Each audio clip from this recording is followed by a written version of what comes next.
నేను ఏదో పెద్ద పాపమే చేసి ఉండవచ్చు, ఆ పెద్ద పాపానికి తగినంత ఫలితాన్ని మాత్రం నాకు ఇవ్వకండి.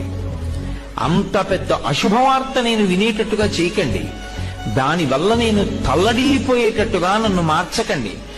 జీవితాంతం ఏడవలసినంత పెద్ద పెద్ద శిక్షలు నాకు వెయ్యకండి. మరి నీ పాపం ఎలా పోతుంది?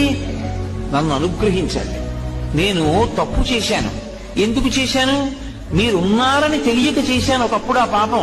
ఇప్పుడు తెలుసుకున్నాను మీరున్నారని, కాబట్టి నేను చెయ్యను.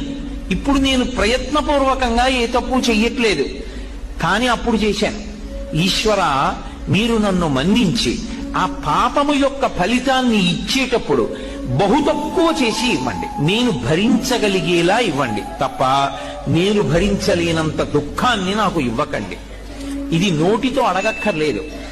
ఈశ్వరుణ్ణి ప్రార్థన చేస్తాడు. వాడొకడు ఉన్నాడన్న నమ్మకం